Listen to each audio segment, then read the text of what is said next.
So before I start this video, 1 minute के लिए आप ये मान लीजिए कि आपके बैंक अकाउंट के अंदर आज की डेट में 1,000 रुपए हैं, बट क्या आप ये जानते हैं ये बैंक आपके इस 1,000 रुपए को अपने आप 1,900 रुपए बना देता है, उसके बाद अपने आप 2,500 रुपए बना देता है, और उसके बाद अपने आप ये 5,000 रुपए भी बना देता है।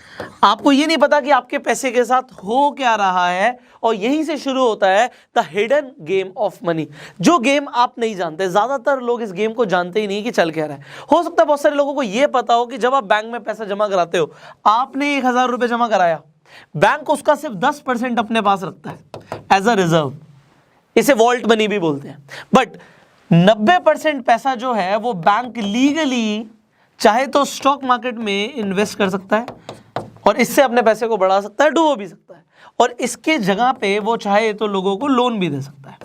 तो आप ही के पैसे से लोगों को लोन मिलता है, इतना हमें पता है। बट अब ये एक्चुअल में प्रोसेस चल क्या रहा है, आपको इस पूरी गेम से क्या समझने को मिलेगा, और आपका पैसा जो वैल्यू लूज करता जा रहा है उसके अगेंस्ट आप क्या कर सकते हो। क्योंकि अगर बैंक ऐसा ही करते जाएंगे तो चीज़ों का दाम बढ़ता जाएगा, इन्फ्लेशन बढ़ेगा, और बहुत सारे और भी अदर फैक्टर्स हैं। देखिए, जब हम फाइनेंशियल एजुकेशन की बात करते हैं, फाइनेंशियल वर्ल्ड की बात करते हैं, ये वर्ल्ड बहुत बड़ा है। हर किसी को सब कुछ नहीं आता, मुझे भी सब कुछ नहीं आता, और ज़्यादातर लोगों को तो ये सब बातें पता ही नहीं होंगी जो आज वो सीखने वाले हैं। बट ये इन्फॉर्मेशन पता होना बहुत ज़रूरी है, अगर आपको अमीर बनना है तो भी, और अगर आपको इकॉनमी को समझना है तो भी। अब आगे बढ़ेंगे, और मैं आपको सबसे पहले ये बताऊंगा कि आप जो आपकी जेब में आज पैसा है, जैसे हम करेंसी बोलते हैं, और अगर आप इस करेंसी को मनी समझते हो, अगर आपको लगता है ये करेंसी मनी है, तो आप बिल्कुल गलत समझते हो। एक्चुअल में मनी और करेंसी में डिफरेंस होता है, इसमें बहुत बड़ा डिफरेंस है। अब ये डिफरेंस को समझने के लिए थोड़े टाइम पहले चले जाइए। डिमोनेटाइजेशन हुआ था, 500 और 1000 के नोट जो हमारे पास थे हमने जाके बैंक में डिपॉजिट करा दिए।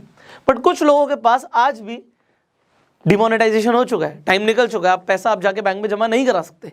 बट किस इंसान के घर में वो 500 या 1000 का नोट कहीं से निकला, वो नीचे कमेंट करना कि भाई डिमोनेटाइजेशन हो गया, मैं जमा भी नहीं करा सकता, बट मेरे पास 500 1000 का नोट यहाँ से निकल गया।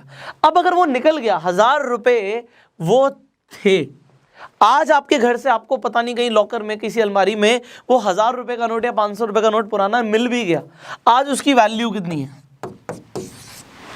0। बट वहीं पे अगर किसी इंसान ने 1000 रुपये का गोल्ड खरीदा हुआ होता, और गोल्ड उस टाइम के बाद आज भी निकलता, तो उसकी वैल्यू इनफैक्ट बढ़ जाती। मेरे कहने का मतलब उसकी वैल्यू रहती। तो जो रियल मनी है वो करेंसी है ही नहीं, करेंसी तो एक बहुत बड़ा स्कैम है। आज आपको समझ आएगा ये जो करेंसी का गेम है, it is a big scam. आपके साथ क्या हो रहा है आपको यही नहीं पता। आपके पैसे की वैल्यू कोई कभी भी खत्म कर सकता है। गवर्नमेंट चाहे तो आज भी 2000 के नोट एकदम से बंद कर सकती है। आप क्या कर लोगे? मैं क्या कर लूँगा? कोई कुछ नहीं कर सकता। But what we can do, we can understand कि भाई इस पे भरोसा नहीं, इस पे भरोसा करना है। करेंसी पे भरोसा नहीं करना, मनी पे भरोसा करना है। बिकॉज अगर आपने मनी को समझ लिया तो आप हमेशा पैसा कमाओगे, बचाओगे, और आप वेल्दी भी रहोगे। और जो सिर्फ करेंसी के पीछे पड़े रहे, उनके साथ बहुत बुरा हो सकता है। सो अब आगे बढ़ते हैं, इसे समझते हैं। जब मैंने बैंक का एग्जांपल लिया था कि बैंक आपके 1000 रुपये को 1900 रुपये कर देता है, वो कैसे करता है? देखिए, आपने बैंक में जब डिपॉजिट कराया अपने पैसे, अब आप डिपॉजिट क्यों करा रहे हो? आपने 1000 रुपये डाले। मैं एक एग्जांपल ले रहा हूँ 1000 का, किसी के 1 लाख हो सकता है, किसी के 10 लाख हो सकते हैं, किसी के 1 करोड़ हो सकते हैं, किसी के 100 करोड़ भी हो सकते हैं। बैंक में पड़े हैं, और बैंक में अगर वो सेविंग अकाउंट में पड़े हैं, बैंक आपको कुछ इंटरेस्ट देता है। तो बैंक में हम पैसा 2 कारणों से रखते हैं कि एक तो वो सेफ है, जो कि नहीं है, ऐसा हमें लगता है कि सेफ है बट वो नहीं है, और दूसरा हमें लगता है कि वो हमें इंटरेस्ट दे रहा है, हमारा पैसा बढ़ रहा है, हमारा पैसे की वैल्यू बढ़ रही है, जो कि गलत है। अब आपको हो सकता है ये दोनों चीज़ें ऐसी लग रही हो कि सर पैसा तो बैंक में सेफ होता है और पैसे पे इंटरेस्ट भी मिलता है। अगर पैसा बैंक में सेफ होता है तो पीएमसी बैंक के साथ क्या हुआ? चलो येस बैंक के साथ हुआ, उसे गवर्नमेंट ने बचा लिया। बट मैं आपको ये बताना चाहता हूँ कि ये इंसिडेंट्स हमारे सामने हो चुके हैं, और लोगों को उनका पैसा नहीं मिल रहा। 25,000 रुपये की लिमिट लगा रखी है, 6 महीने में 25,000 निकालोगे तो अपना ही पैसा बंदा नहीं निकाल पा रहा, तो कैसा safe? Money is not safe. और जब हम बात करते हैं कि हमें पैसे पे इंटरेस्ट मिलेगा, ये भी आपके साथ में एक बहुत बड़ी चीज़ हो रही है। मैं आपको समझाता हूँ क्या हो रहा है। इंटरेस्ट आपको ज़रूर मिल रहा है, 2.5% का, 3% का, 5% का, 6% का, अलग अलग बैंक अकाउंट्स में अलग अलग पैसा मिलता है। आप कुछ पैसा इसमें रख भी सकते हो, ऐसा नहीं रख सकते, क्योंकि पहले जो इंश्योरेंस था वो बहुत कम था, 1 लाख रुपए था, फिर चलो 5 लाख रुपए भी हमारा इंश्योरेंस आ चुका है कि अगर हमने एफडी करा रखी है और हमने बैंक में पैसा रखा हुआ है तो ये 5 लाख का इंश्योरेंस है। बट इंश्योरेंस के बाद पैसा कब मिलेगा, कितने टाइम बाद मिलेगा, वी डू नॉट नो, अगर बैंक डूब जाता है तो। बट इंटरेस्ट आपको मिलता है क्योंकि बैंक्स आपके पैसे को यूज करके ज्यादा पैसा कमाते हैं। वो स्टॉक मार्केट में पैसा लगाते हैं, ज्यादा उनको रिटर्न्स मिल जाते हैं, वो लोन्स दे देते हैं लोगों को, उससे ज्यादा पैसे मिल जाते हैं। बट जब हम इन्फ्लेशन की बात करते हैं, महंगाई की बात करते हैं, तो महंगाई हमेशा ज्यादा बढ़ती है जितना आपको इंटरेस्ट मिलता है। मतलब अगर महंगाई 5% बढ़ रही है या 6% बढ़ रही है तो आपको इंटरेस्ट वो 3% का देंगे। अगर आप सोचिए 1000 रुपए के ऊपर आपको 6% इंटरेस्ट मिल भी गया, आपको 60 रुपए मिल भी गया, बट महंगाई ही 80 रुपए बढ़ गई तो आपके पैसे की वैल्यू लूज हो गई। महंगाई के हिसाब से 1080 रुपये आपकी वैल्यू होनी चाहिए थी, बट 1060 रुपये अगर वैल्यू हुई तो 20 रुपये का नुकसान हुआ है हमें। तो बैंक में पैसा रखने से एक्चुअल में नुकसान होता है। जब आप एफडी करा लेते हो, एफडी इस तरीके से बनाई जाती है कि आप इन्फ्लेशन को कम से कम बीट कर दो। ऐसा नहीं है एफडी में रख के बहुत अमीर बन रहे हैं, कंपाउंडिंग होगी तो बन सकते हैं, बट अल्टीमेटली इन्फ्लेशन आ रहा है। अब जैसे मैंने आपको बताया था कि बैंक क्या कर रहे हैं, आपके 1000 रुपये को वो लीगली किसी को लोन दे देते हैं। अब एग्जाम्पल लेते हैं, ए ने बैंक में पैसे रखे 1000 रुपये और बी ने आके बैंक से लोन मांगा। बैंक ने यहाँ पे इसे 90% का लोन दे दिया, एग्जाम्पल मान लेते हैं, क्योंकि बैंक 90% से ज़्यादा भी लोन दे सकते हैं, कुछ बैंक तो 0 रिजर्व भी रखते हैं तो 100% भी लोन दे देते हैं। यहाँ पे जैसे 90% लोन दिया, मतलब 900 रुपये बी के पास आ गए। अच्छा मुझे एक बात बताओ, जब आप बैंक में पैसे रखते हो तो आपके बैंक में जब 1000 रुपये रखे हुए हैं तो आपको 1000 रुपये दिखते हैं? बिल्कुल दिखते हैं। तो डिजिटली आपको 1000 रुपये दिख रहे हैं, बट इंटरनली बैंक ने उसमें से 900 रुपये उठा के बी को दे दिया है, और बी को जैसे ही उसने पैसा ट्रांसफर कर दिया है बी के अकाउंट में भी 900 रुपये दिखते हैं। समझ पा रहे हैं आप? बड़ा सिंपल है ये, इसमें रॉकेट साइंस नहीं है। आपने जाके बैंक में 1000 रुपये डाले, विद ऑल लीगैलिटीज बैंक ने उसमें से 90% पैसा ए का पैसा बी को दे दिया और उसको 900 रुपये अकाउंट में रिफ्लेक्ट कर रहे हैं कि मेरे अकाउंट में लोन के 900 रुपये आ गए। ये 900 रुपये हवा में कहाँ से आए, और ये 1000 रुपये जो हैं ये हमारे अकाउंट में दिख रहे हैं। आपको लगता है आप जब चाहे वो 1000 रुपये को बैंक से निकाल सकते हो, और आप निकाल सकते हो, बट आप इस बात को समझना, अगर बैंक के पास 1 लाख कस्टमर है या 10,000 कस्टमर है या 1 करोड़ कस्टमर है, और ये बैंक के पास पहुंच जाए कि हमें अपना पैसा चाहिए, बैंक कहेगा जी मैं नहीं दे सकता, मेरे पास है ही नहीं, मैंने तो जी 10% का रिजर्व मेंटेन किया हुआ है, तो आप सबका 10% पैसे ही है मेरे पास, या मेरे पास सिर्फ 5% पैसा ही है, या मेरे पास सिर्फ 0% पैसे ही है, मैं नहीं दे सकता आपको। थोड़ा बहुत कैश है सर्कुलेशन में जो चल रहा है, और ऐसा बहुत बार होता है। अगर आपको ये चीज़ नहीं पता तो मैं एग्जांपल देता हूँ।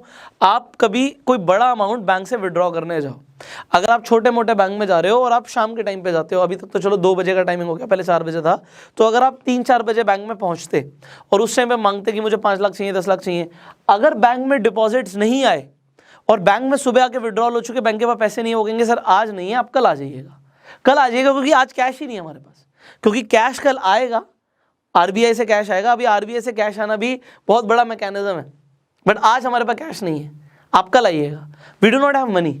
और वो जो पैसा दे रहे हैं वो मनी भी नहीं है, वो करेंसी है। तो आपको यहाँ पे इतना सा कंसेप्ट समझ आ रहा है कि बैंक ने 1000 रुपये को उठा के 1900 रुपये कर दिया, बट इस आदमी ने जो लोन लिया था, मान लेते हैं इसने बाइक खरीदने के लिए लोन लिया था, इसने बाइक खरीद लिया। अब ये 1000 रुपये एग्जाम्पल के लिए था, ये 1 लाख भी हो सकता है, कुछ भी हो सकता है, मान लो 90,000 रुपये उसे मिल गए बाइक खरीदने के लिए। उसने जाके बाइक खरीद ली, तो उसने किसी कंपनी को पैसे दे दिए, उसने किसी कंपनी को पैसे दे दिए। अब कंपनी के अकाउंट में जब पैसे आ गए तो कंपनी क्या कर सकती है, वो चलो अपने बैंक में रखती है, और बैंक में रखने के बाद अपने एम्प्लॉयज़ को सैलरियाँ दे देती है बहुत सारी। अब जब यहाँ पे फिर किसी के पास पैसा आया, मान लो सी के पास पैसा आया, डी के पास पैसा आया, फिर इसने क्या किया, बैंक में जमा कराया हुआ है, और बैंक क्या करेगी, जब भी बैंक के पास पैसा आएगा उसका 90% फिर लोन दे देगी। अब ये जो प्रोसेस है ये चलता ही जा रहा है, ये रुकता नहीं है, और इसीलिए जो करेंसी है, जो एक्चुअल में करेंसी बनती जा रही है, बढ़ रही है, जैसे जैसे करेंसी बढ़ रही है वैसे वैसे आरबीआई नोट प्रिंट करता जा रहा है। नोट वो प्रिंट लीगली कर रहा है, बट उससे होता क्या, आपकी जो वैल्यू है ना करेंसी की, वो लूज होती है। आप देखोगे गोल्ड का प्राइस हमेशा बढ़ता क्यों है, क्योंकि गोल्ड जो ऐसी चीज़ है वो छापी नहीं जा सकती। वो लिमिटेड है, उसकी सप्लाई लिमिटेड है, गवर्नमेंट जितना चाहे उतना गोल्ड नहीं छाप सकती। तो गोल्ड के प्राइस हमेशा बढ़ते हैं और करेंसी के प्राइस हमेशा डाउन जाते हैं।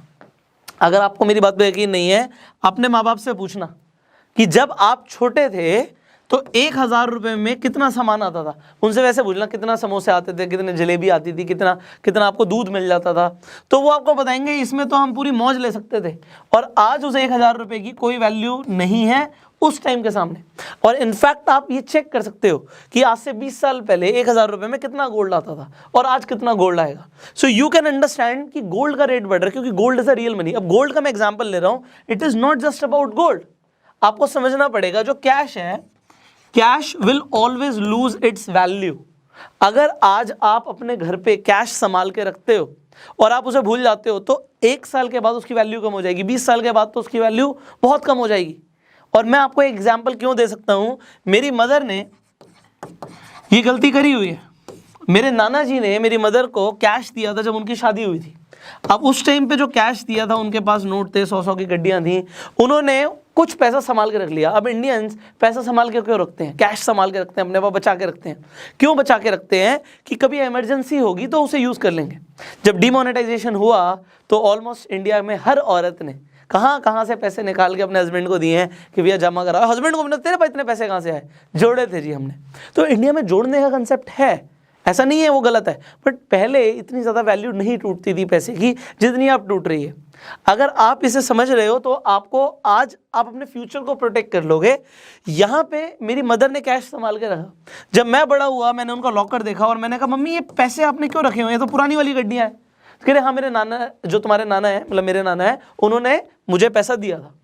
अब मेरे नाना जी ने पैसा दिया था, उन्होंने संभाल के रख लिया। उन्होंने कुछ गोल्ड भी दिया था, भाई जब गोल्ड दिया था तो गोल्ड के रेट तो बढ़ गए, बट जो कैश दिया था उस कैश के रेट खत्म हो गए। मतलब उस टाइम पे उस 100 की गड्डी से कितनी सारी चीजें आ सकती थी।